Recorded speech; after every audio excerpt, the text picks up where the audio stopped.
You can win the Mid-American Conference if you lose the opener of the league season, but Ohio feels it should have played better in the MAC opener, and they lost to the Toledo Rockets 20-13. Hi, everybody. I'm Russ Eisenstein. Rob Cornelius is alongside. Ohio played well defensively, but the problem was the Cats turned the ball over 5 times, 3 interceptions, 2 fumbles, and they had less than 200 yards. And if you do that, you make it real hard to win. Not too many mistakes, obviously, on offense and even on special teams, muff punt especially. But Ohio's defense played very, very well in the first half. Toledo's offense shaken. Their coaches, coordinators kept changing plays. The line went through 3 different quarterbacks, really never found the mix they want. But they kept getting short fields. Ohio kept giving them the ball on their half of the field. Yeah, Ohio had cracks, but unfortunately the turnover bug struck. Ohio did have a big play, Boo Jackson to Riley Dunlop in the first half. That was Ohio's only lead, but it was a good sign knowing that Boo was back, had good touch on the football on that pass, and Riley was back too, and he got in. Yeah, the one vertical pass play that day went for big yards, 35 and a score to Dunlap in the end zone. And Dunlap's guys going to have to be more involved. Levon Brazil, the healthier he gets, the season goes back, gets his conditioning back, you're going to see more of that jet sweep stuff, more handoffs to receivers and counter stuff, which will open up the whole field for Boo Jackson. And it wasn't like Toledo's offense was really a bunch of world beaters. The short field just really killed, and if the short fields were longer with the way that Ohio played defensively, this thing could have been different. Yeah, absolutely. You know, they kept getting shots, and you forget Toledo missed a couple field goals as well. I mean, they got a lot of chances. They didn't cash in, but when you keep getting the ball at the 25, good things are eventually going to happen for you. Yeah, the problem with this, though, is the way that it's set up. It's an early conference game, so you go out of league for 2 weeks against Ohio State and Marshall, and then you pick it back up against Bowling Green.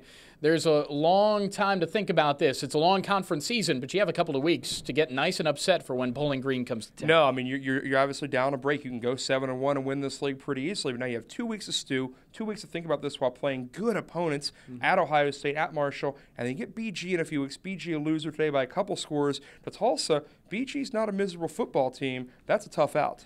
The bottom line to it all was it was a tough night for the Bobcats, to be sure, but this ball club knows that they can be better, and they have a chance to show it in a couple of weeks in MAC play, and then a big-time test against Ohio State and on the road against Marshall. It looked pretty good, lost it in overtime against West Virginia on Friday night. But this team needs to show it to everybody that they have that ability, what they believe inside, and they can turn this thing around.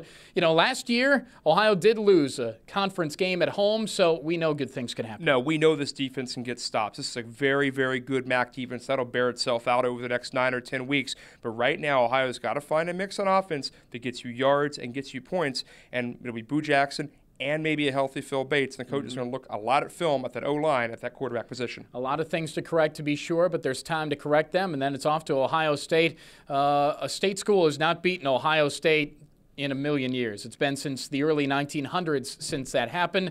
And hey, who knows? Give it a shot. Go up there and play your best brand of football and see what happens. You know, for the last decade or so, Jim Tressel and OSU have played 1 or 2 or even sometimes 3 in-state schools.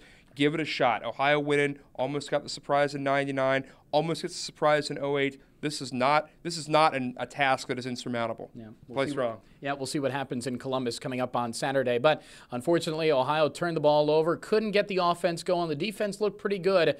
If this thing went a little differently, if the game extended a little longer, and maybe if the field wasn't so short for Kent State, Ohio might have been on the other side of this one. But they lose it 20-13 to the Toledo Rockets, and program win number 500 will have to wait, and the streak breaker against Toledo will have to break a little later, as Ohio has now lost 12 in a row to the Toledo Rockets. Up to the Horseshoe on Saturday. We'll see what happens. Ohio and Ohio State. Now for Rob Cornelius, I'm Russ Eisenstein. The final, Toledo 20, Ohio 13, and this is Bobcat TV.